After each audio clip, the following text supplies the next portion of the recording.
Pode, Senhor, gente? Vamos orar? Pai, no nome de Jesus, te agradecemos por esse momento, por essa noite, por esse tempo de crescimento, Pai, acerca da Tua Palavra. Muito obrigado por estarmos aqui, Senhor, por mais essa aula, por mais esse momento de crescermos na Tua Palavra, de sermos edificados, ó Deus, pelas Escrituras. Que o Senhor venha abrir o nosso coração e que esse momento seja um tempo precioso de crescimento para as nossas vidas, em nome de Jesus. Amém. Pode sentar, gente. Vamos lá. Confesso aqui para vocês, posso confessar algo para vocês aqui? Não. Nem mudei de posição escatológica também, não. Mas a minha ideia com esse curso aqui era umas 9 aulas, né? Eu tinha me programado para fazer assim, de uma forma bem simplória mesmo, 2 meses de aprofundamento aqui nas Escrituras e terminar. Só que ficou bom, né? Eu consegui segurar vocês, então é bênção. E cada aula que a gente faz aqui é um desafio.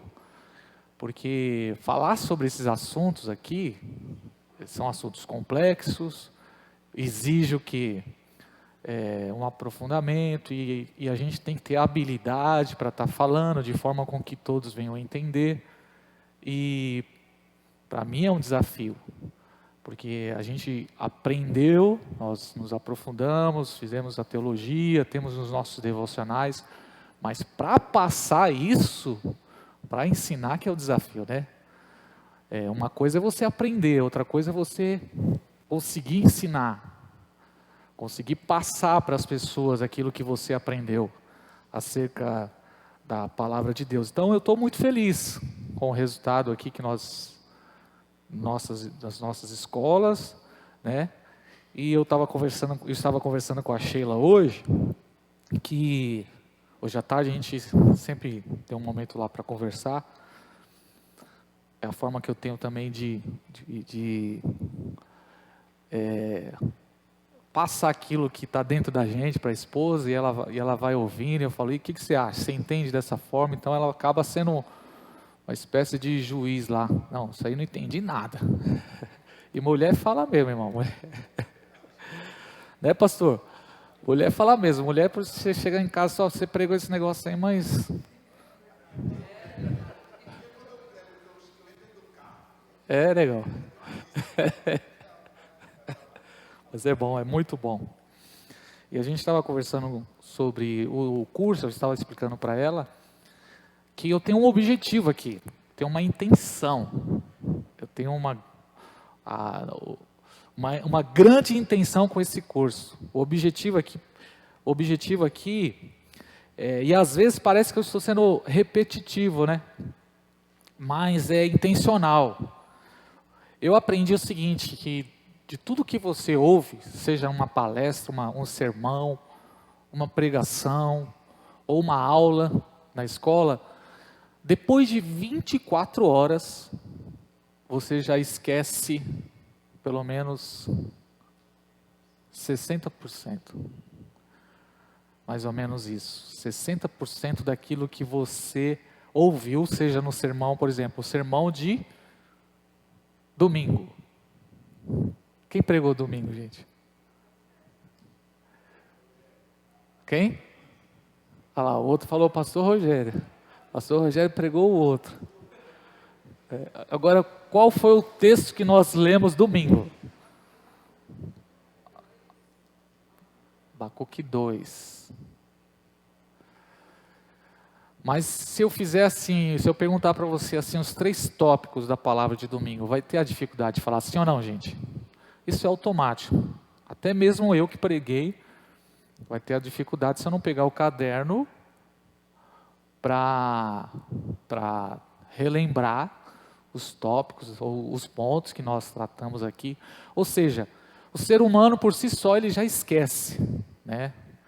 E aí existe uma forma muito boa para você exercitar mais, que é a repetição. ou seja, repetir várias vezes o mesmo assunto, a mesma verdade. Isso é muito bom e é o que eu procuro fazer aqui. Às vezes eu falo a mesma coisa, 2, 3 aulas, às vezes eu avanço um pouco no nosso estudo e às vezes eu retrocedo. Porque eu tenho um objetivo. E o objetivo aqui não é gerar em vocês ou passar para vocês o quê? Informações, conteúdo apenas. Ou apresentar para vocês assim uma visão sobre o fim dos tempos. E esta visão que eu estou apresentando é a forma certa, correta, e o resto, não, meu objetivo aqui não é isso. O nosso objetivo aqui é lançar um fundamento, gente. Como se fosse uma construção. O que nós estamos fazendo aqui toda quarta-feira é um fundamento aqui, ó. E construir a nossa vida. Então, o objetivo é lançar um fundamento, fundamentar a nossa fé, fundamentar a nossa vida, nosso cristianismo, em cima dessas verdades que estamos aprendendo. Está aqui, ó, fundamento, igual uma construção. Você vai construir uma casa, a casa começa por onde? Pelo fundamento. As colunas, né? Aqui, ó. Alicerce, né? Qualquer construção aí tem que ter a sapata. É o que estamos fazendo aqui. É lançar fundamento para que você venha construir sua vida. Sua casa ser construída em cima desse fundamento. O seu cristianismo, a sua vida. Isso aqui é uma casa, tá, gente? Entendeu? Uma janelinha. Então, esse é o objetivo aqui. O objetivo é lançar fundamentos para que você, para que eu, nós possamos construir nossa vida a partir daquilo que estamos aprendendo. Então, você está recebendo aqui fundamentos e a partir desse fundamento aqui, ó, aí você vai construir sua vida. Vai construir seus relacionamentos na igreja, vai construir seu relacionamento com Deus, você vai construir seu relacionamento com os irmãos, a partir desses fundamentos. E um dos fundamentos que nós lançamos aqui, que tem que ser base, que você não pode esquecer, de tudo aquilo que você está aprendendo, aqui durante todas as nossas aulas, um dos fundamentos importantes que eu estou repetindo várias vezes ele, e eu faço isso de forma intencional, o primeiro fundamento que lançamos aqui, e que é um dos principais, amém? É que esse assunto, a segunda vinda de Jesus, ela está dentro do plano perfeito de Deus. Ou seja, não é só um assunto apenas da Bíblia, que cabe a algumas pessoas saber um pouco mais ou um pouco menos. Como assim, pastor? Independente se você se interessa ou não se interessa por esse assunto, independente se você sabe sobre ele ou não sabe, independente se você quer aprender ou não quer aprender, a segunda vinda de Jesus Cristo, ela faz parte de um plano perfeito de Deus, vai acontecer. Amém, gente? Então não é só um assunto qualquer, não é só mais um assunto que ensinamos ou pregamos. Então esse fundamento precisa estar marcado na sua vida. Jesus está voltando. E isso faz parte de um plano perfeito de Deus, o propósito de Deus, a segunda vinda de Jesus. Amém, gente? Isso é um fundamento. E nós estamos construindo então a nossa vida, a nossa casa, os nossos sonhos, estamos decorando toda a nossa vida, os nossos projetos, o nosso serviço na igreja, tudo está sendo construído em cima disso, desse fundamento.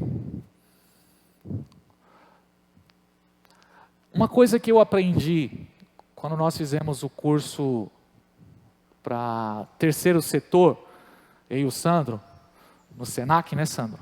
Para se preparar para começar a ONG há 7 anos atrás, é isso?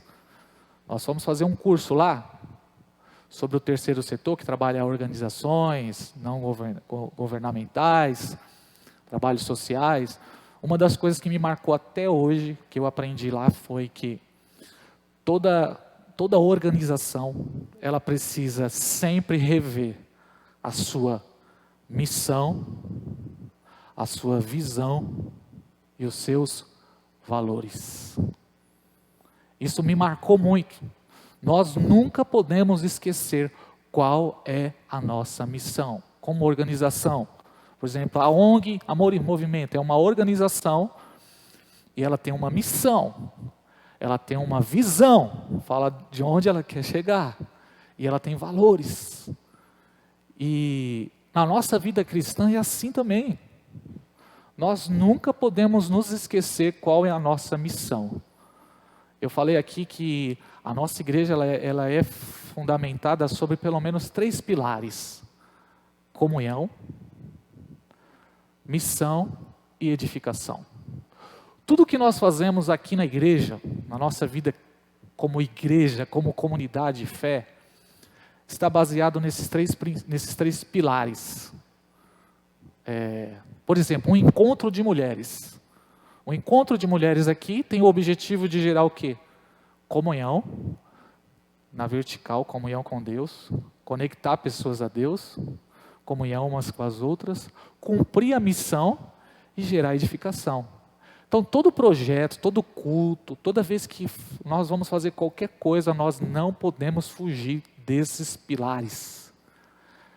E nós temos sempre a tendência de construir nossa vida, de construir qualquer coisa, e nós nos esquecemos do fundamento. Nós não podemos nos esquecer do fundamento, que é a base.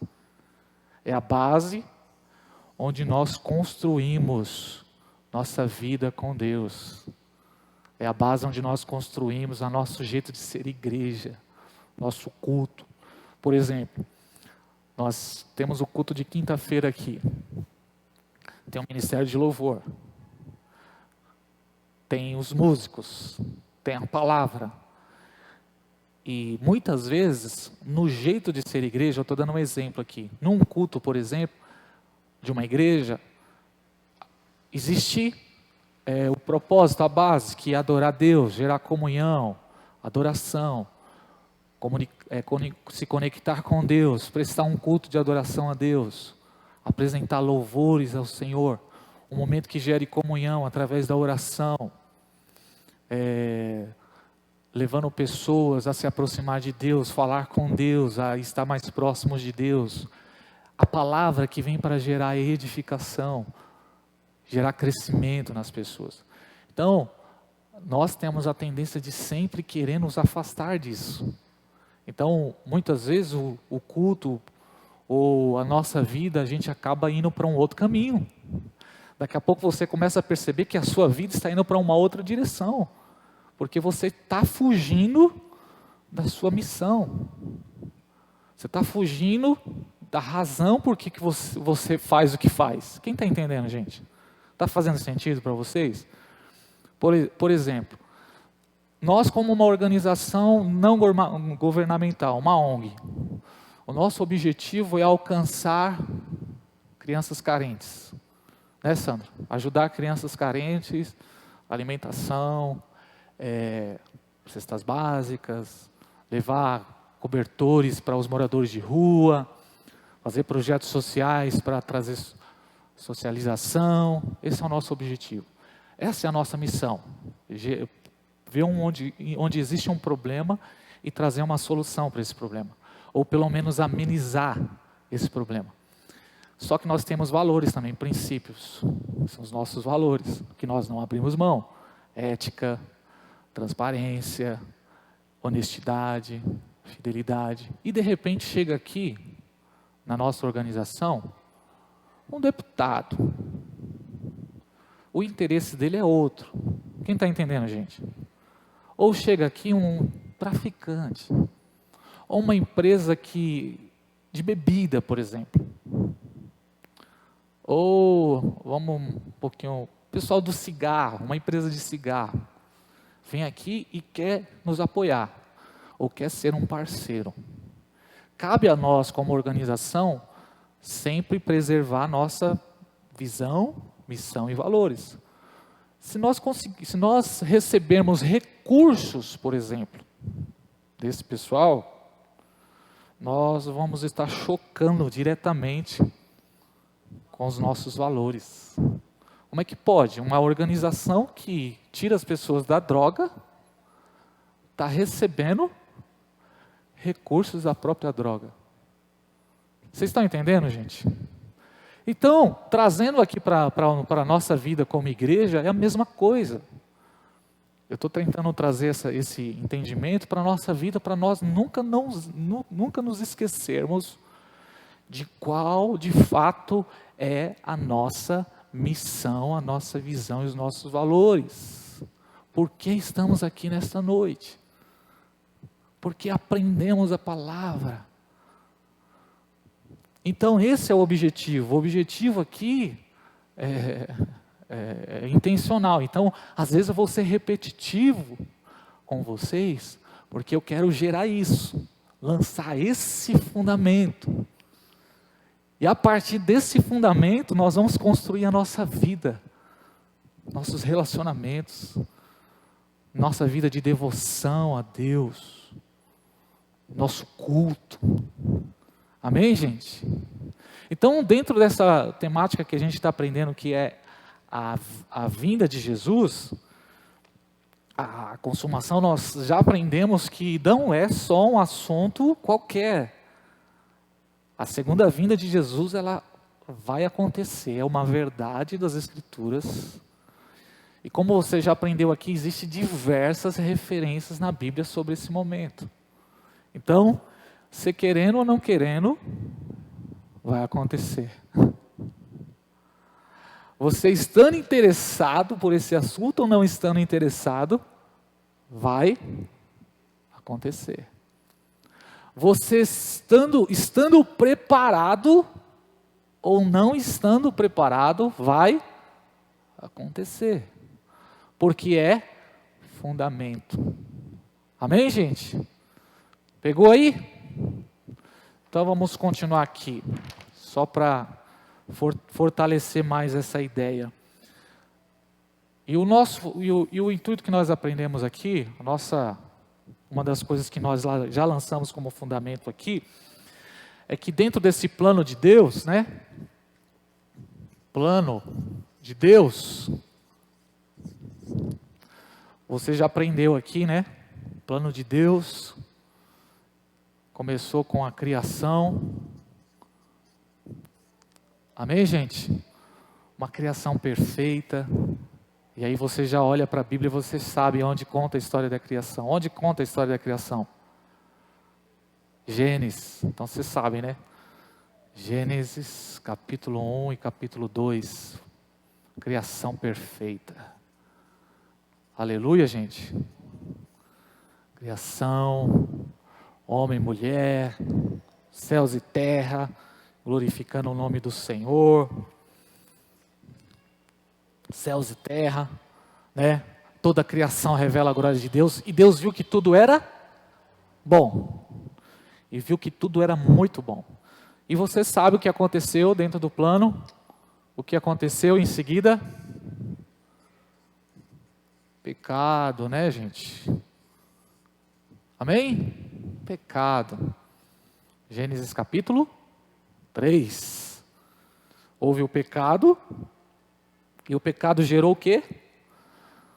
Rebelião, corrupção, queda, caos, destruição. Houve todo esse desvio. Então a criação passou agora a ser vítima desse pecado. Mas Deus, dentro do seu plano, Ele tem um plano de redenção, de restaurar todas as coisas. Então, o objetivo de Deus é restaurar essa criação.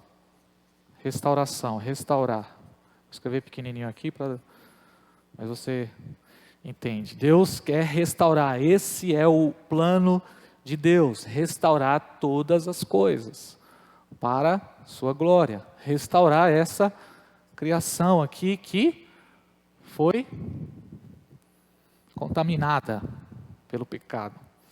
Houve uma contaminação, um vírus, em Gênesis 3.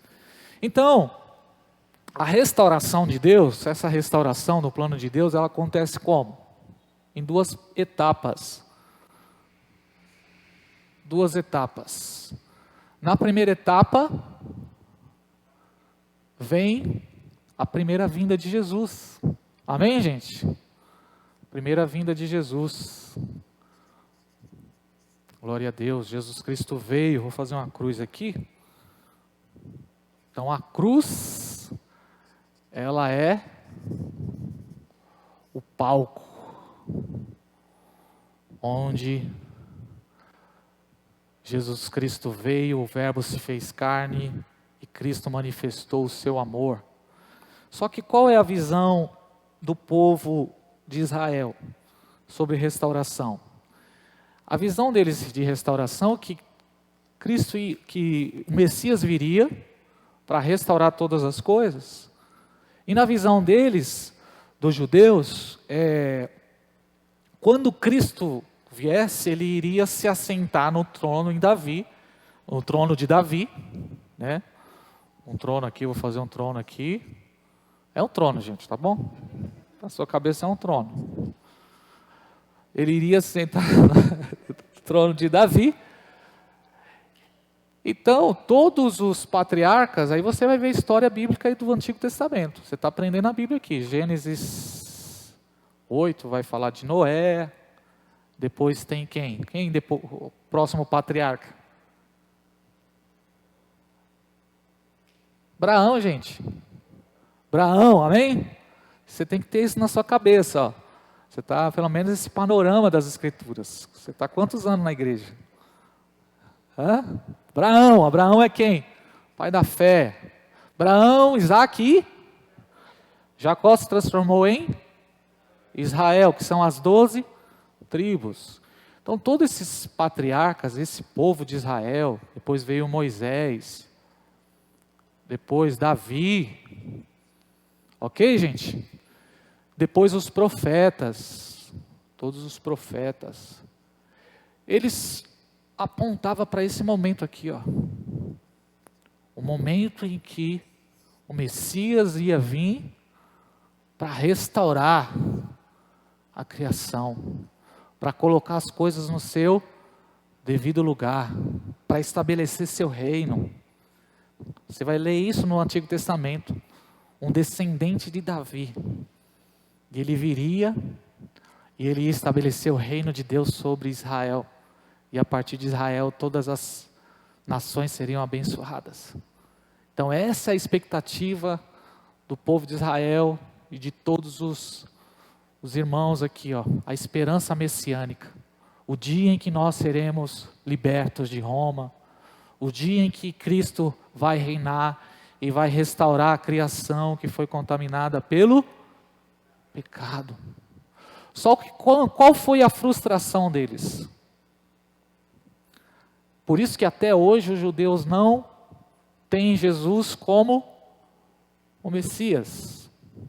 Porque eles não entenderam que esse processo de restauração iria acontecer em duas fases, em duas etapas.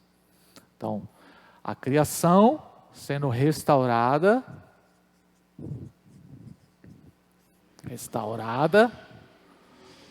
as coisas acontecendo novamente como Deus projetou desde o início. Amém? Essa era a visão deles. Quando Jesus Cristo veio na primeira vinda, Jesus veio para redimir, e na primeira etapa, ele veio para vencer o pecado. Então ele veio para vencer o pecado e a morte. Porque o que adianta resolver o externo, sendo que o interno foi contaminado? O que adianta restaurar todas as coisas, sendo que o pecado é que nos faz separação entre nós e o nosso Deus. E aí que eu já entro aqui, posso até fazer uma aplicação de um sermão para as nossas vidas, né? Muitos de nós estamos vindo buscar Deus sempre na perspectiva de resolver externamente, de resolver nossos problemas externos, familiar, casa, trabalhos, ser bem-sucedido, e todos os nossos sonhos que são louváveis, que são coisas que sim, Deus pode, e nós precisamos dele para resolver. Só que adianta resolver a parede, resolver tudo, fazer uma construção, sendo que não lançar o fundamento. Como é que é essa? Isso, é isso mesmo. E adianta lá fora aquela fachada linda, aquela placa extraordinária, sendo que do lado de dentro está tudo podre, contaminado. Então perceba algo aqui, já passo essa aplicação para você e Deus já ministra nas nossas vidas. Cristo veio para restaurar nossa vida por completo, amém, irmãos? E é de dentro para fora. Então o primeiro lugar que precisa ser mudado é o nosso coração. Lembra do que Jesus falou, que é do coração que sai, que é a fonte da vida, que sai todas as coisas, do coração. Provérbios 4, 23 fala, guarde o teu coração, porque dele procede as saídas para a vida, e Jesus falou que é do coração do homem que saem as intenções malignas. Tudo que você vê externamente, nasceu primeiro aonde? No coração. O homicídio de Caim, nasceu aonde, gente? No coração. A corrupção dos dias da geração de Noé, coração. É do coração que saem as más intenções. E é tão poderoso isso, que na visão judaica, ele se preocupava muito com o externo, com a lei, com o cumprimento da lei. Então, nos dias que Jesus veio, havia grupos que eram chamados fariseus, saduceus, eram partidos que eles pensavam, eles eram guardiões da lei, dos mandamentos. E Jesus, ele veio, nessa primeira vinda aqui, nessa primeira etapa, ele veio e ele bateu de frente com o sistema religioso da sua época. Os fariseus, eles jejuavam 2 vezes por semana, eles dizimavam, eles oravam 3 vezes no templo, eles sacrificavam, eles criaram um monte de detalhes sobre o dia do Senhor, que é o sábado. Eles eram punk, gente. Os caras cumpriam externamente. Mas qual era o desafio de Jesus com eles? As motivações do coração. Porque às vezes a gente pode estar fazendo coisas certas com motivações erradas. Posso colocar 2 obreiros para abrir a igreja aqui, pastor? 2. Os 2 podem vir abrir a igreja. Eu não conheço o coração, mas Deus conhece. Às vezes um está vindo por obrigação ou por outra motivação. A motivação dele seja talvez, não, o pastor vai ver, daqui a pouco o pastor já me coloca já para mim. Está ali e tal. Porque cada um tem uma motivação. Eu não posso conhecer a motivação. Os 2 vão abrir externamente. Mas Deus sabe quem está fazendo aquilo de coração, quem está fazendo aquilo para glorificar Deus, ou quem está fazendo aquilo para a sua própria glória, ou com motivações erradas. Quem está pegando aqui, gente? Então é muito forte isso. Então isso foi um dos motivos pela qual Jesus Cristo veio na sua primeira vinda, para de uma vez por todas,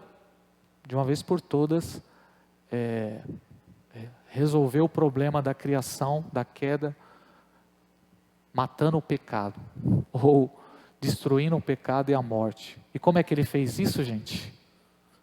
Como é que ele fez isso? Na cruz. Por isso que a cruz de Cristo é poder. Aleluia, gente. Não me envergonhe do Evangelho, porque é poder de Deus. Então você vai ver o Antigo Testamento, quando você lê o Antigo Testamento, ou qualquer pastor pregar, você já tem essa ideia, que o Antigo Testamento, eles estão apontando, estão trabalhando para esse momento aqui, ó. Plenitude dos tempos, o momento que Cristo veio. Então você vai ver os profetas falando sobre esse momento, você vai ver profecias de Isaías falando sobre esse momento e sobre essa restauração. Só que quando Jesus Cristo veio, eles se frustraram. Porque quando Jesus Cristo veio, na primeira vinda, Jesus Cristo não derrubou o Império Romano na época. Quando Jesus veio, ele não se assentou no trono de Davi. Quando Jesus Cristo veio, ele não libertou o povo judeu da escravidão romana. E isso gerou uma frustração no povo judeu. Então eles têm uma rejeição contra Jesus. Aí você vai ler João capítulo 1, pode abrir aí João capítulo 1, verso 11. Evangelho de João.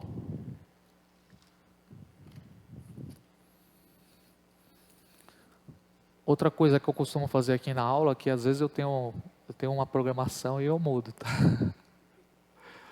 Deixa Deus trabalhar. João capítulo 1, verso 11 e 12.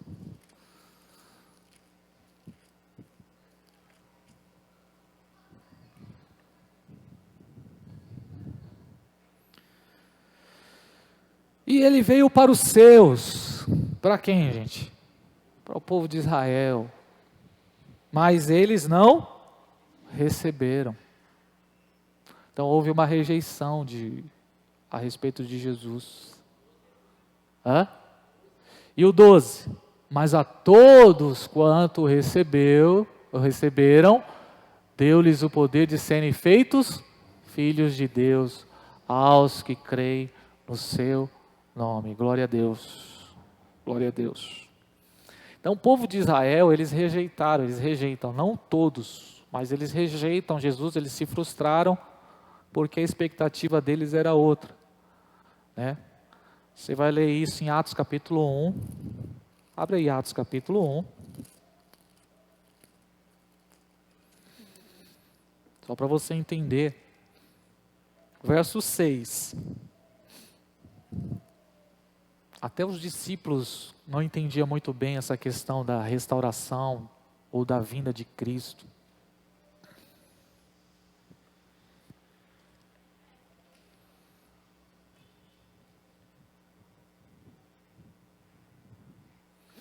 Verso 6 diz assim, os discípulos perguntando para Jesus, aqui Jesus já ressuscitou, né? Aquele processo de 40 dias que ele apareceu e desapareceu para os seus discípulos, ele já está subindo aos céus. Aí na hora, eles estão reunidos ali, diante de Jesus, e diz assim, e os que se haviam reunido perguntaram, Senhor, é este o tempo em que restaurarás o reino para Israel? E aí Jesus respondeu, não vos compete saber os tempos e as épocas para que o Pai, por sua autoridade, vos reservou. Aí ele fala, mas recebereis o poder ao descer sobre vós o meu Espírito e serei minhas testemunhas, tanto em Jerusalém como em toda a Judéia e Samaria até os confins da terra. Aí depois dessas coisas, diz a palavra que ele subiu aos céus. Então aqui Jesus subiu aos céus. Amém, gente? E quando ele chegou no céu, ele foi coroado. Vou fazer uma coroa aqui.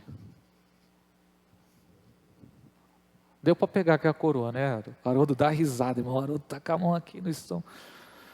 Ele subiu aos céus, neste momento aqui. Mas qual que era a visão dos discípulos aí, quando Jesus estava subindo aos céus? Senhor, não é agora que o Senhor vai restaurar? Não é agora que o Senhor vai trazer restauração a Israel e vai estabelecer o seu reino? E aí Jesus falou, não vos compete saber sobre os reinos. Existe todo um plano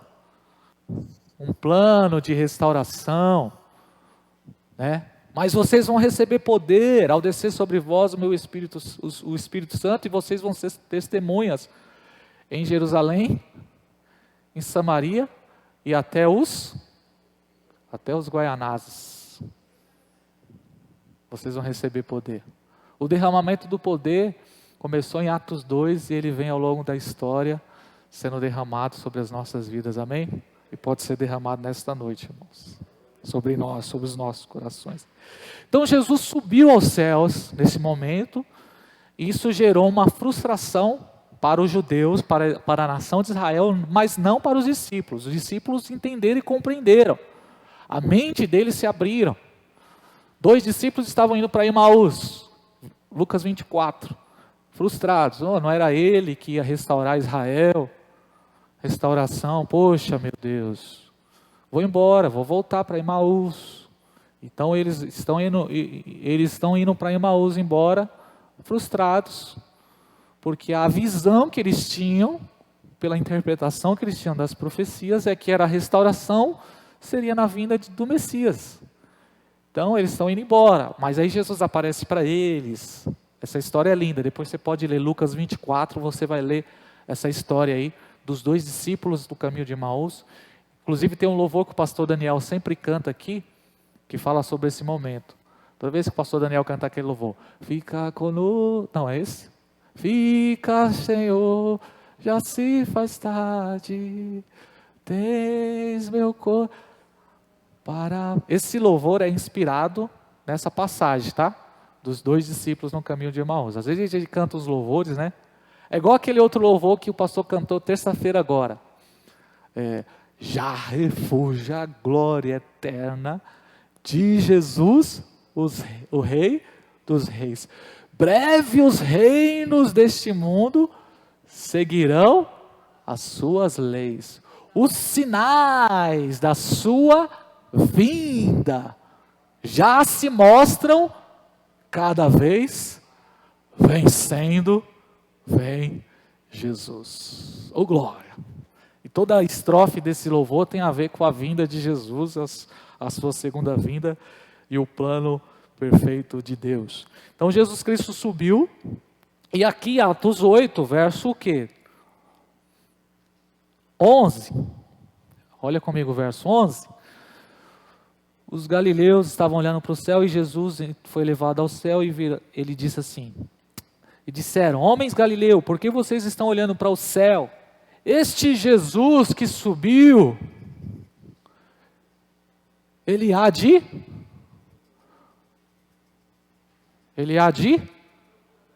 voltar. Amém, gente?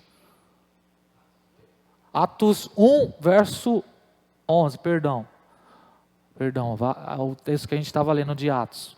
Capítulo 1, verso 11, perdão, desculpa-me, não leve em conta esse erro. Vocês estão pegando, gente? Assim que Jesus subiu aos céus, ele foi levado às alturas, verso 9, eles estavam olhando para o céu, verso 10, e aí Jesus subiu aos céus, e enquanto eles subiam, apareceram 2 homens vestidos de branco, 2 mensageiros de Deus, 2 anjos, e disse a todos os galileus, por que vocês estão olhando para o céu? Este Jesus que dentre vós foi elevado ao céu, ele virá do mesmo modo que viste subir. Então Jesus Cristo subiu aos céus, amém, gente? E ele está onde? Agora, à direita do trono de Deus. E a Bíblia diz que ele está lá intercedendo por nós.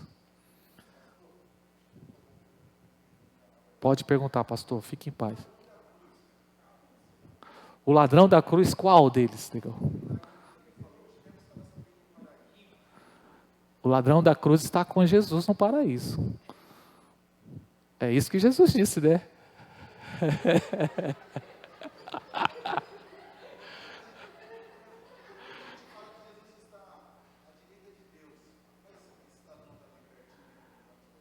Então, os céus, a Nova Jerusalém, né? Ela aquilo que o olho não viu, o coração não ouviu, ainda nós não temos ideia do que é. Mas a expectativa é que ela vai descer do céu em Apocalipse 21. Mas ele está no céu, negão. Ele tá lá. Ele está junto com todos os patriarcas desde Noé. Eu salvei até Adão, né? A semana passada eu salvei Adão também, né, irmãos? O pessoal não quer salvar Adão, mas Adão... O pessoal falou, eu vou salvar Adão, não, mas até Adão eu acho que foi salvo sim, com certeza. Então, o pessoal não gosta de tirar o chapéu para Adão, não. Então todos os patriarcas, todos os que lutaram, todos os que trabalharam, que serviram, pela vinda de Cristo, trabalharam para que Ele viesse, eles estão salvos, amém, gente? É por isso que a Bíblia diz, pega essa aqui é punk. A salvação ela só é por Cristo, amém? Jesus é o caminho, né, Haroldo? Jesus é a verdade, Jesus é a vida. E como é que esse povo foi salvo? Sendo que Jesus Cristo só veio aqui.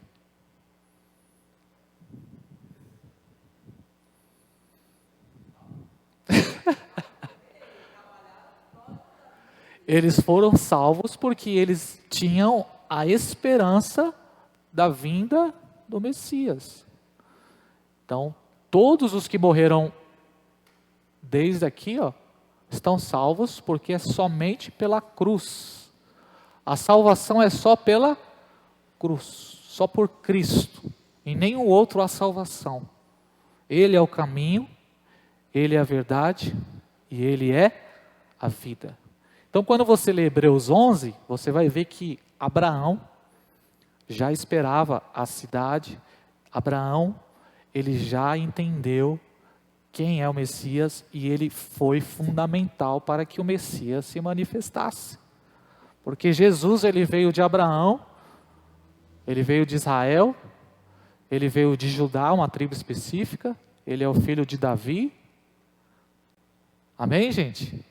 Então todos eles foram fundamentais para que Jesus nascesse na plenitude dos tempos, em uma aldeia lá em Nazaré, de uma jovem Maria, que também foi instrumento de Deus para a manifestação do Messias. Agora escute a revelação aí. Então todos os do Antigo Testamento, já marca isso aí no seu caderno, porque se alguém fizer essa pergunta para você, principalmente os ateus aí, pode perguntar alguma coisa desse tipo para você. A salvação não é só por Jesus? E como é que eles foram salvos? Aí muita gente cai, não, eles foram salvos pela obediência, pelas obras. Não, as obras não salvam. Só o que salva é a graça, é a revelação do Messias. Então todos eles apontaram. Abacuque que eu preguei, Isaías, todos eles trabalharam, gente, apontando para esse momento. Amém? Aí Jesus Cristo subiu aos céus, como nós lemos aí, e Ele prometeu que Ele vai descer. Ele vai descer como rei, para restaurar todas as coisas. Vamos ler Hebreus 9, 27, gente? Estamos lançando o fundamento.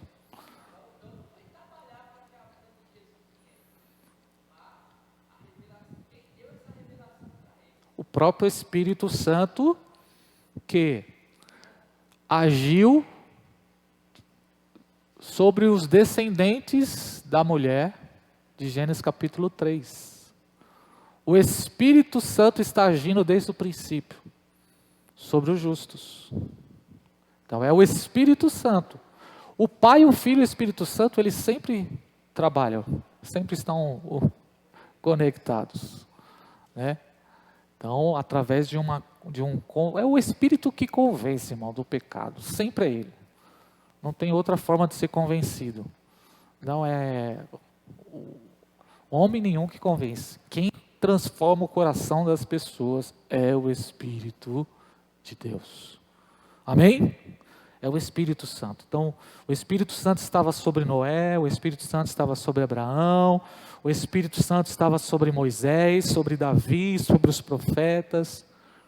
E todos eles foram fundamentais para que Jesus Cristo se manifestasse, para que o Verbo de Deus se manifestasse, o próprio Senhor Jesus. Aí eu fiquei pensando, se eu estivesse no lugar de Deus, às vezes eu faço esses pensamentos, mas é bom você pensar algumas coisas assim.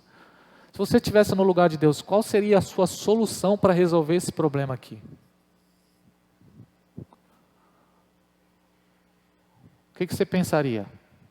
Talvez uma vacina? Eu pensei, por exemplo, eu poderia enviar uma vacina e já todo mundo seria liberto do pecado, aí já era. Mas olha como Deus é tão lindo, como o plano de Deus é tão perfeito, como Ele nos ama tanto, que Ele mesmo veio. Ele mesmo veio pessoalmente.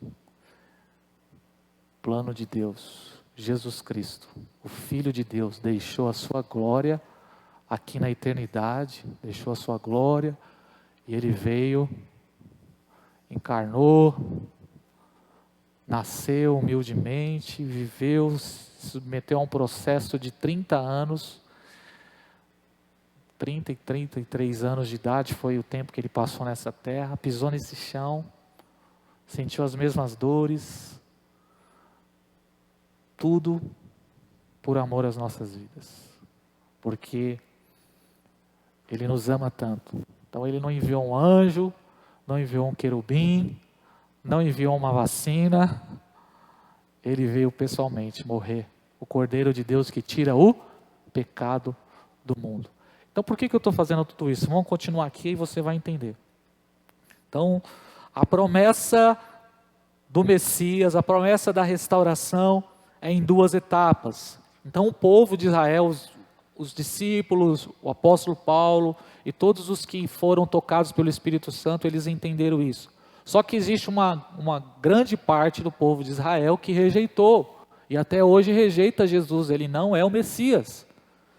Então você vai conversar com um judeu hoje, ortodoxo, ele vai falar, não, Jesus não é o Messias, porque o Messias o Jesus que se manifestou, o judeu que se manifestou há 2000 anos atrás, ele não cumpriu as profecias de Isaías, ele não cumpriu as profecias, todas as profecias plenamente de Ezequiel, de Malaquias. Então eles rejeitam Jesus, porque eles não entenderam dentro da revelação que a restauração de Deus é em duas etapas. A primeira etapa ele veio para resolver o problema do pecado e da morte.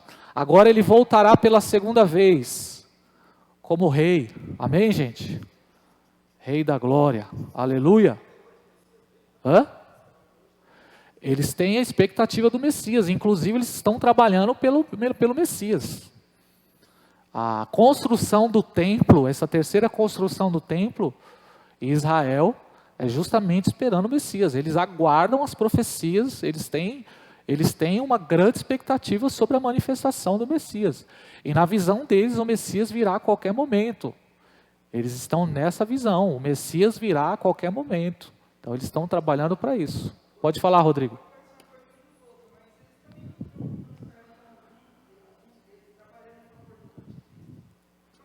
Sim.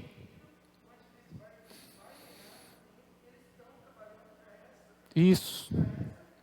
O que vai acontecer com uma boa parte deles, inclusive é no momento que o anticristo se manifestar ali, que eles vão abrir os olhos e eles vão perceber, esse não é o Messias. Isso. E aí vai começar uma perseguição contra Israel, contra a igreja, da parte do anti-Messias, que é o anticristo que virá. Mas existe uma grande expectativa, eles estão trabalhando, a construção do templo está tudo certo, a questão das ofertas, porque quando Jesus Cristo subiu aos céus, ele profetizou que o templo seria o quê? Destruído, né? Está ali, ó, na nossa cronologia ali. E isso aconteceu de fato quando? Na história, no ano 70, né? O templo foi destruído. A partir desse momento que o templo foi destruído, cessou o sacrifício. Não há mais sacrifício. Então eles têm a expectativa de que o Messias volte, para que eles voltem a construir o templo de novo, para para voltar ao sacrifício. Então já existe todo um contexto lá em Israel. Por isso que fique ligado toda vez que você vê uma reportagem sobre Israel. Amém, gente? Israel é o relógio de Deus. Israel está dentro do plano de Deus. Deus não rejeitou seu plano, não rejeitou seu povo. Paulo fala isso em Romanos 9, 10 e 11, sobre a questão do povo de Israel. Né? Mas existe também uma classe de judeus, você vai ver isso hoje, que são chamados judeus messiânicos. Quem são esses? São os judeus que se converteram a Cristo. Então tem uma parte que o rejeita, mas existem os judeus messiânicos, que eles se converteram a Cristo. Eles são judeus, tem a questão de todo o costume deles, mas eles são judeus messiânicos. Né? Inclusive tem uma igreja em Israel, lá em Jerusalém, pastor Asher. Eu gosto muito de ouvir as mensagens dele. O cara é muito profético aí. É uma igreja muito espiritual. Eles lutam, eles oram muito pela unidade. Porque eles entendem que a oração de Jesus 17, Jesus orou dizendo que ele quer que o seu povo seja um. A oração de Jesus em João 17. E essa unidade do povo de Deus. Então ele ora muito por essa unidade. Ele percebe que a igreja evangélica, hoje a igreja de Cristo, ela está muito dividida. Existem os católicos, existem os evangélicos, agora existem os carismáticos, existem os reformadores, existem os pastores das calças apertadas, existem as igrejas neopentecostais, tradicionais. Como unir todo esse povo? E Jesus já orou, a oração de Jesus é: eu quero que eles sejam um. Vamos ver essa oração rapidinho, gente? João 17. Vamos deixar fluir a aula aqui do jeito que Deus quer, tá? Olha só, João 17, verso 17. Não tem jeito. João 17, 17.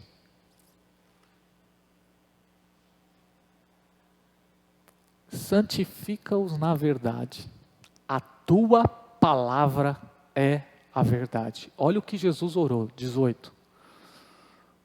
Foi o 18. Assim como tu me enviaste ao mundo, eu também vos enviei ao mundo. 19. E por eles me santifico e a mim mesmo, para que também eles sejam santificados na verdade. Verso 20. E não rogo somente por estes, mas também por aqueles que virão a crer em mim pela palavra deles, ou seja, nós. Amém? Jesus já rogou ao Pai por nós. E essa oração aqui de Jesus é a oração que Jesus fez antes dele ser crucificado. Antes dele ir lá para o Getsemane, ele orou, que é a oração sacerdotal, como um sacerdote, uma oração intercessória. E Jesus orou, no verso 21, ele diz: para que todos sejam um. Assim como tu, ó Pai, és em mim e eu em ti, também que eles estejam em nós, para que o mundo creia que tu me enviaste. Então esse pastor judeu, ele diz o seguinte, que o mundo só vai crer que Jesus é o Messias, o Yeshua, o Jesus que veio na primeira vinda, ele é o Messias enviado pelo Pai, quando houver uma unidade entre o povo de Deus. Veja aí o verso 22. E eu lhes dei a glória que me deste para que sejam um, assim como nós somos um. Eu neles e tu em mim, para que eles sejam levados à plena unidade, a fim de que o mundo reconheça que me enviaste e os amaste assim como me amaste. Parei aqui.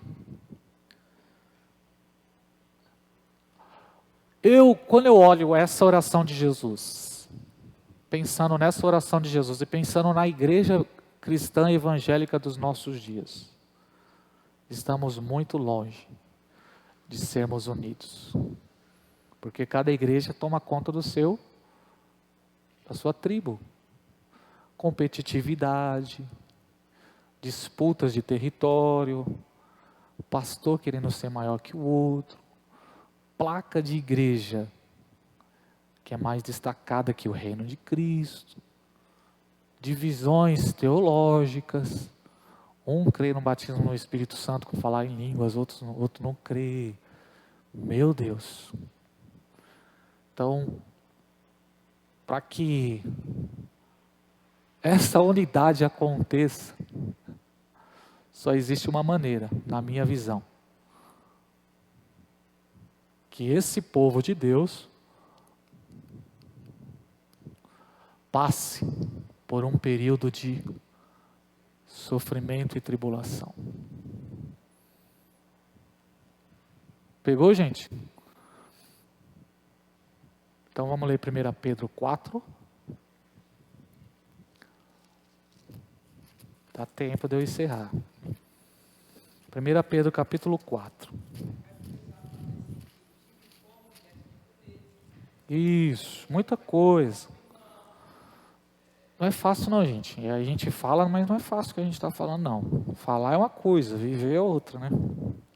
Mas a unidade do corpo de Cristo, ela só acontece em meio à tribulação. Percebeu como na tribulação que passamos da pandemia, como nós nos aproximamos mais, a questão de ajudar o próximo, percebeu isso? Sim ou não?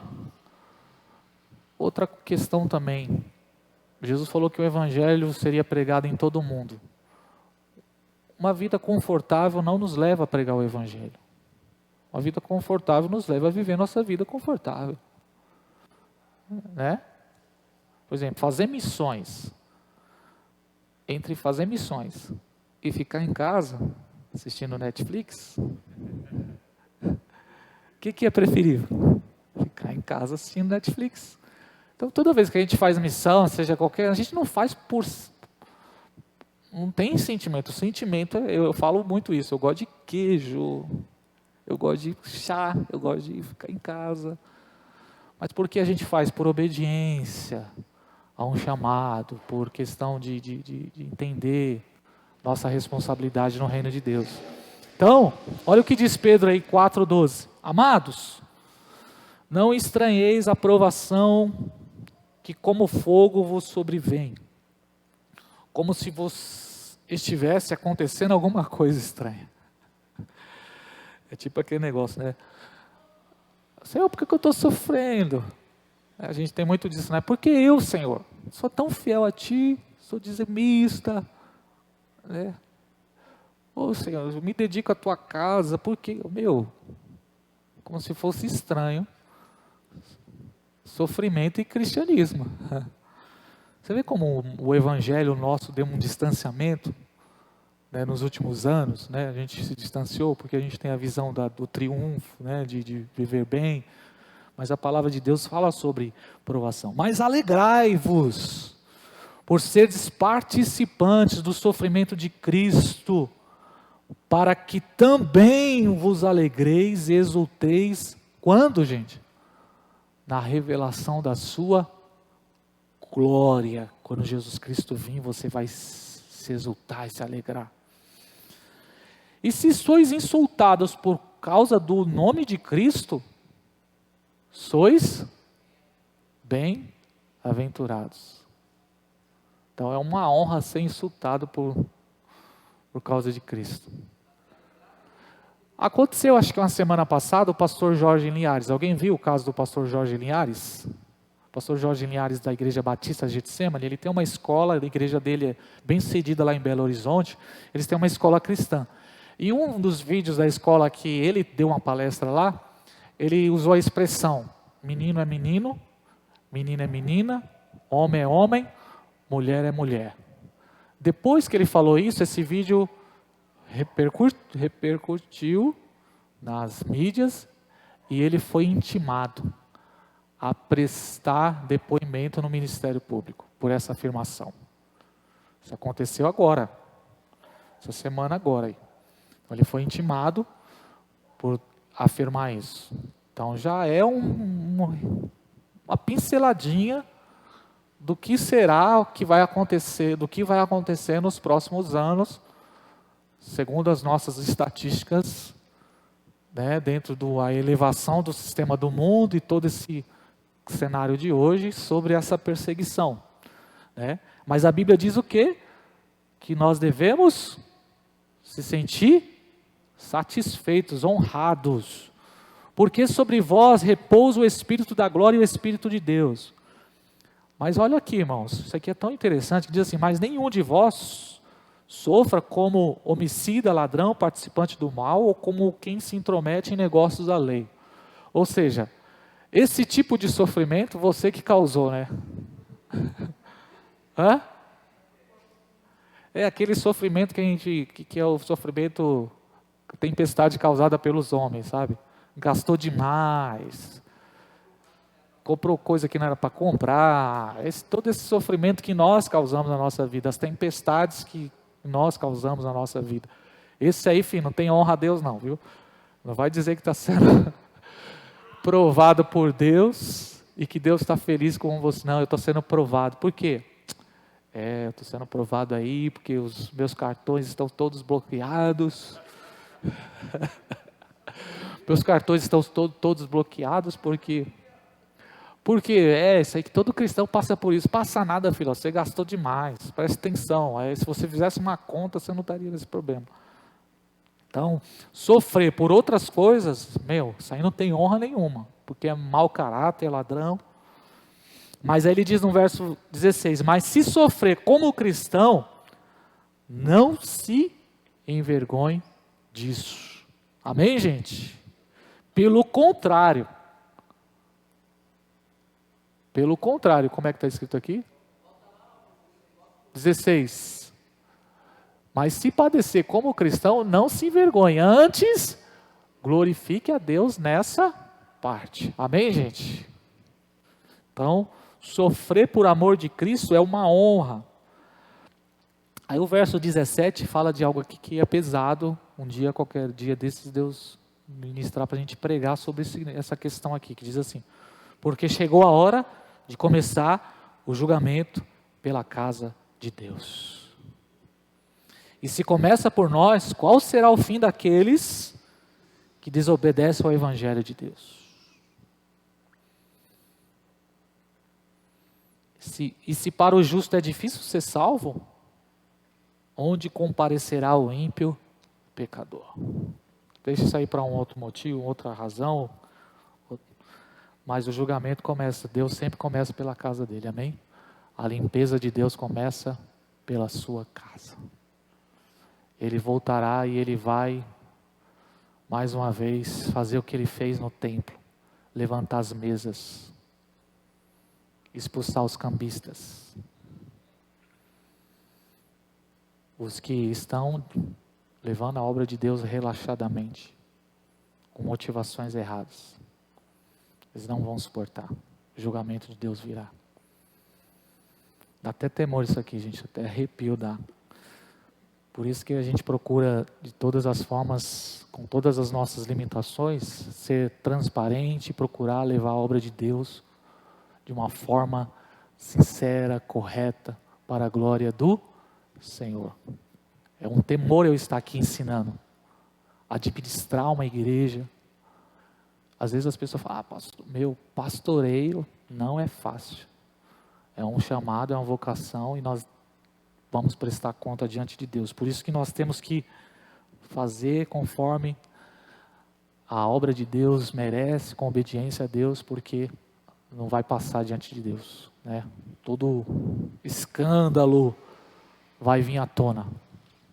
Tudo que está debaixo do tapete hoje, dentro das grandes organizações religiosas, vai vir à tona. O julgamento começa pela casa de Deus. Então o sofrimento faz parte da nossa vida. Já se prepara aí, que ser cristão é passar por provação. Eu não sei nem por que eu falei isso aí, mas voltando aqui para o nosso quadro, para a gente encerrar, dá tempo de eu encerrar. Então, nós já aprendemos aqui que Cristo vem, aqui é a segunda vinda de Jesus. Hebreus 9, 27, ele virá a segunda vez para restaurar todas as coisas. Onde nós estamos na história? Onde nós estamos? Estamos aqui, ó, nesse espaço da história. Ok? Qual é o nosso papel aqui?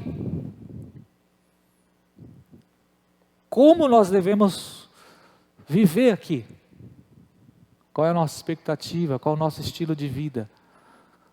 Nós fazemos duas coisas. Nosso objetivo aqui, como Igreja de Cristo, é apontar para esse momento que aconteceu, pregando o Evangelho, amém? Assim como eles fizeram, eles apontaram para cá.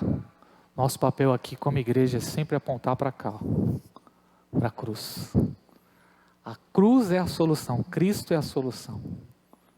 Amém, gente? A cruz de Cristo. Então, o nosso papel aqui na história, desde esse momento, todos os apóstolos que morreram, em toda a história, eles serviram a Cristo apontando para esse momento, mas também apontando para esse momento aqui, ó. Amém? Pegou aí? E como é que nós fazemos isso? João capítulo 6, verso 28. Abre aí a sua Bíblia. Como eu tenho que viver? Como nós precisamos viver? Sabendo em que momento estamos da história.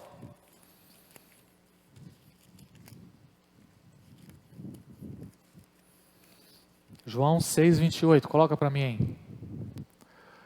Aí eu já encerro aqui a nossa aula de hoje. Disseram-lhe, pois, que faremos para executarmos as obras de Deus? Verso 29. Jesus respondeu, a obra de Deus é esta, que creiais naquele que Ele enviou. Como nós devemos viver? Qual que é o nosso papel? É revelar Jesus, apontar para Jesus. Nossa vida toda tem essa finalidade, gente. Revelar Jesus Cristo. Não viver para nós mesmos. A nossa missão é apontar para Jesus. Então, toda a sua vida, irmão, tem que resumir nisso, cara. Tudo que você faz. Por isso que eu falei que o fundamento da nossa escola aqui, no nosso estudo, é esse. Essa é a base. E a partir daí nós construímos a nossa vida. Então, nós precisamos rever nossa vida. Rever aquilo que estamos fazendo. Porque o papel de um discípulo de Jesus é revelar Cristo. Ser imitador de Cristo. Nossa família aponta para Ele. Quer comais, quer bebais, façais tudo para a glória dEle. E como é que nós vamos revelar Jesus? Em todas as áreas da nossa vida. Minha família revela Jesus.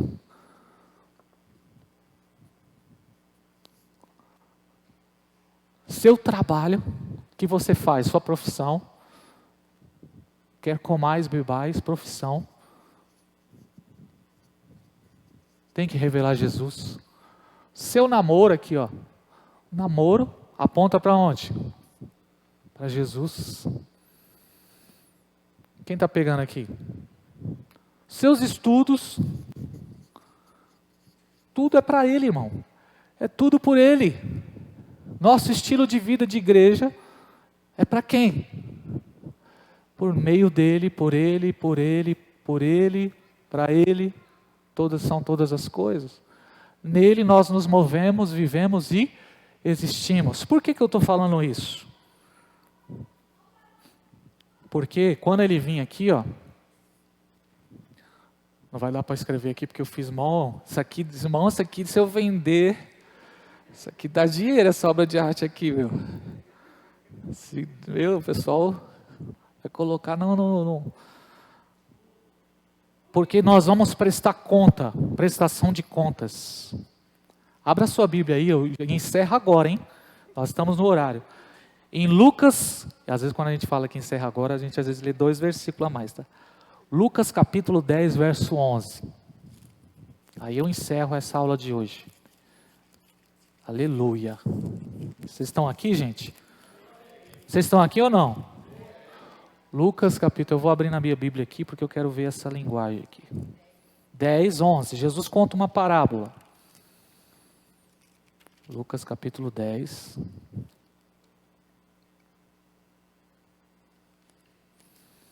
Acho que não é Lucas não, peraí. Meu Deus do céu, cadê? Anotei errado.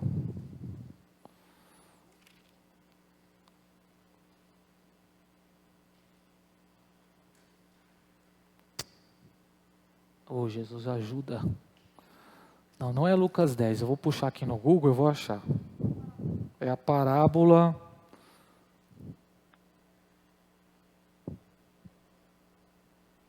Peraí, calma aí, gente. Calma aí. Nós vamos achar agora. Uma dica para você. Toda vez que você quiser achar um texto, vai no Google. Você acha rapidinho. Parábola do mordomo.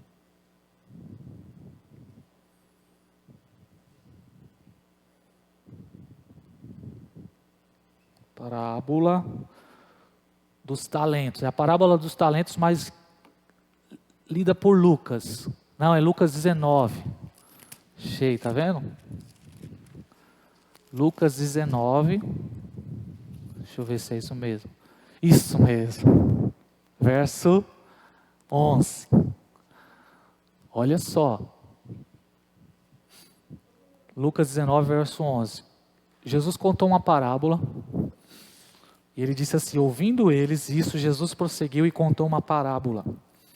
E disse, por estar perto de Jerusalém, por eles estarem pensando que o reino de Deus se manifestaria imediatamente. Lembra do que eu falei? A ideia deles sempre de que o reino seria manifestado. E disse, um homem nobre partiu para uma terra distante, a fim de ser feito rei. Um homem nobre, aqui ó, partiu para uma terra distante, a fim de ser feito rei. E depois voltar.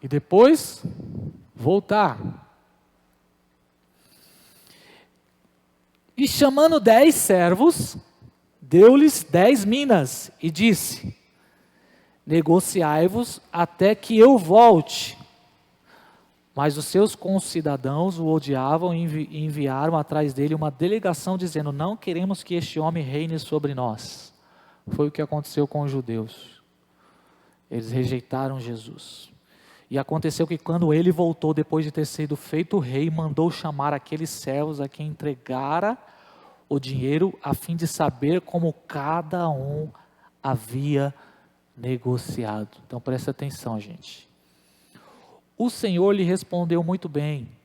O Senhor lhe respondeu e disse, muito bem, servo bom. Foste fiel no pouco, por isso terás autoridade sobre 10 cidades. Veio o segundo e disse, Senhor, a tua mina rendeu outras 5 minas. E a este também respondeu, da mesma forma tu recebeste 5 cidades.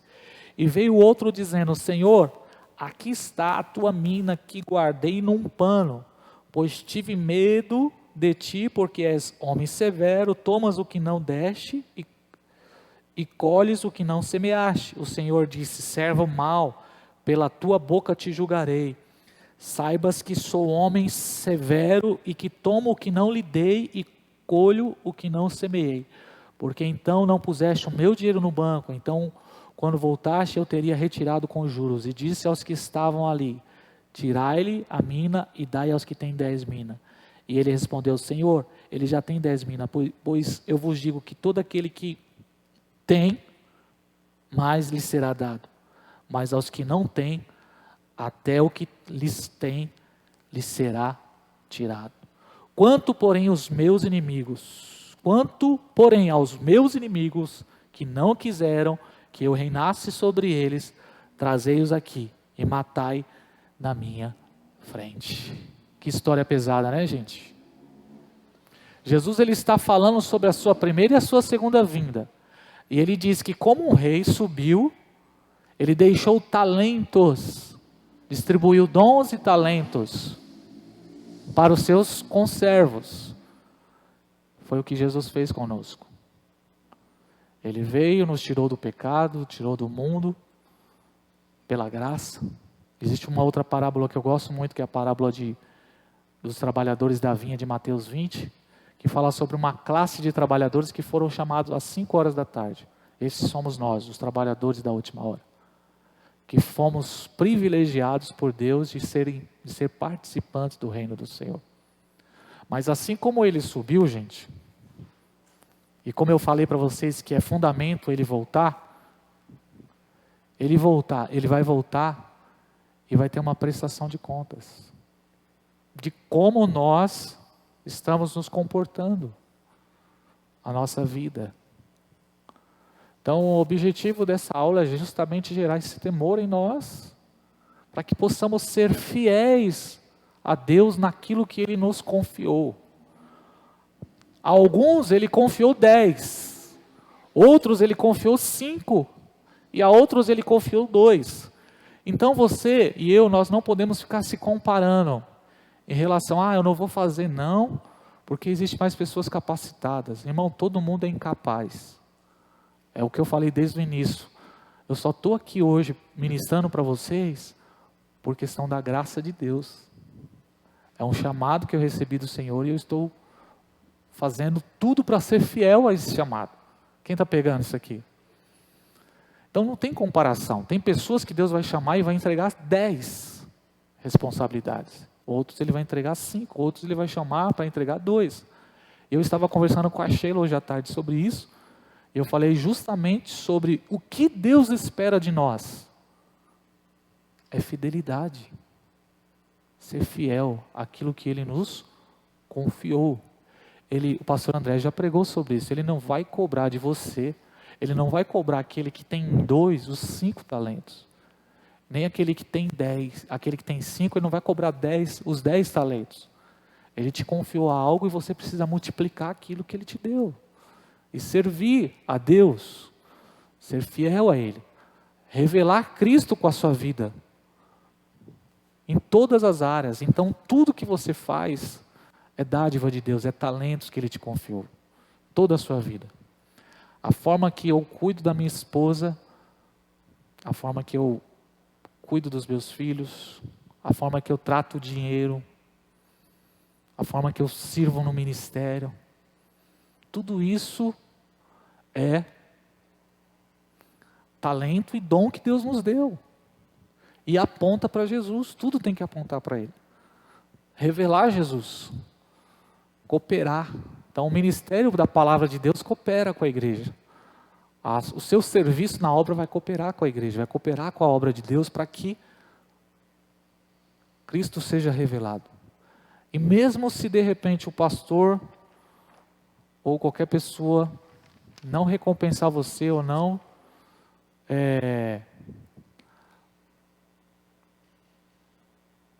fugiu a palavra.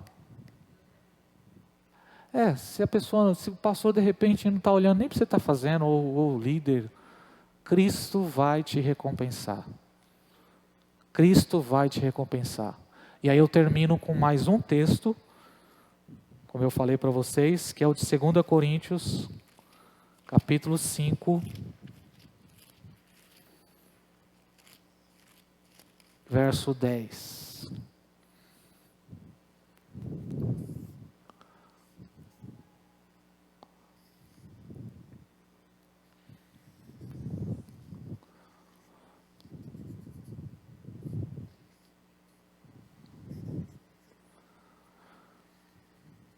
Quem pode ler para mim? 2 Coríntios capítulo 5, verso 10. E a gente encerra agora.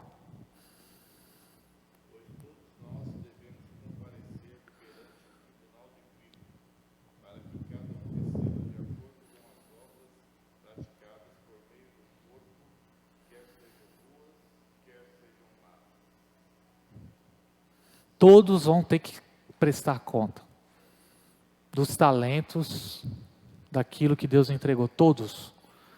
E aqui não é questão de salvação, tá, gente?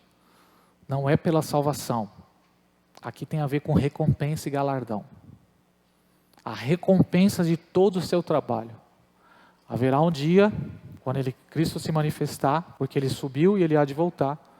E quando Ele voltar, todos os salvos cristãos vão ter que prestar conta do seu serviço, das suas obras, daquilo que fez pelo corpo de Cristo, pela igreja do Senhor. Se você revelou Jesus com a sua vida, se você apontou para Ele, se você viveu uma vida que glorifica o nome dEle, aí entra aquilo que chamamos de santificação.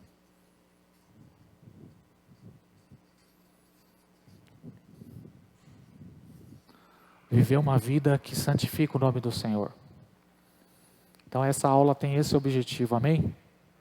Dizer para você que Cristo vai voltar e nós teremos que estar diante dEle para prestar conta daquilo que estamos fazendo com a nossa vida que Ele nos presenteou.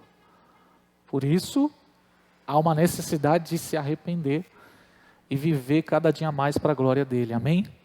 Fica de pé, vamos encerrar. Em nome de Jesus.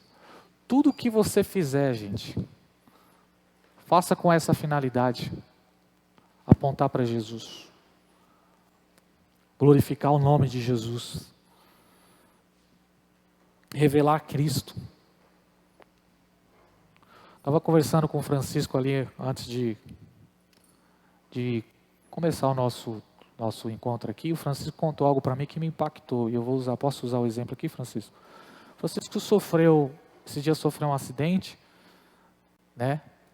Ele estava vindo para a igreja e tem um problema com a moto lá. Graças a Deus ele resolveu lá com o rapaz no dia.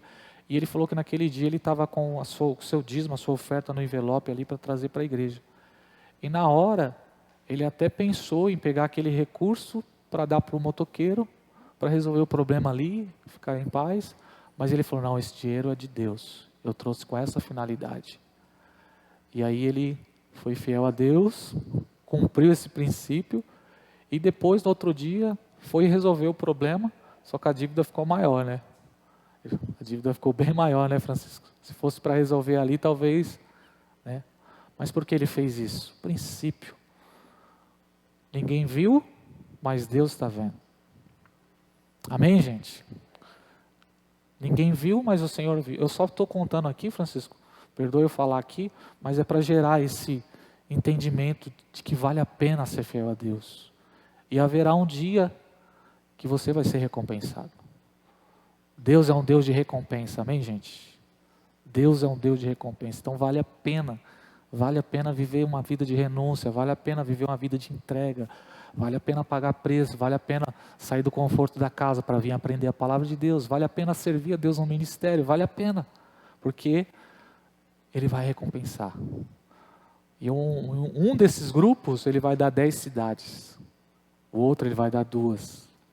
E aí entra em um assunto que nós vamos aprender posteriormente, sobre o reino de Cristo, o galardão e as recompensas, as bem-aventuranças do reino de Cristo.